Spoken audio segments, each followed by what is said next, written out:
യദുവിന്റെ അമ്മ നിർണായകമായ ചില ആരോപണങ്ങൾ ഉന്നയിച്ച് വീണ്ടും രംഗത്ത് വന്നു. ഇതൊരു നടക്കി പോണ ലക്ഷണില്ല. ഞാൻ ഇവന്റെ 2 വാങ്ങിച്ചിട്ടേ പോവുള്ളൂ.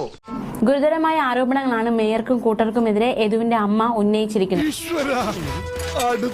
യദുവിന്റെ അമ്മയുടെ വാക്കുകൾ ഇങ്ങനെയാണ്: ആ കാറിനകത്തുണ്ടായിരുന്ന 5 പേരും മദ്യപിച്ചിരുന്നു എന്നാണ്.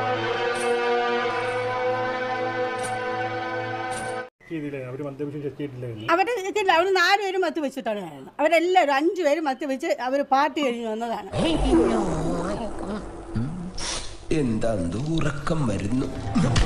അവരെല്ലാവരും 5 പേരും മത്ത് വെച്ച് അവർ പാർട്ടി കഴിഞ്ഞ് വന്നതാണ്. യവൻ തന്നെ പറഞ്ഞു മദ്യപിച്ച് ഇയാൾ ബോധം കേട്ട. എന്തിനാടാ ദിനേശ നാട്ടുകാരെ ചിരിപ്പിക്കാൻ വേണ്ടി ഇങ്ങനെ ഓരോന്ന് ചെയ്തു കൂട്ടുന്നത്?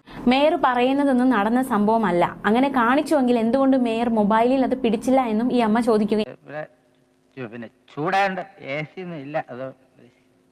അങ്ങനെ ചെയ്തിട്ടുണ്ടെങ്കിൽ അതിന്റെ തെളിവ് കാണിക്കട്ടെ എന്നും യദുവിന്റെ അമ്മ പ്രതികരിച്ചു.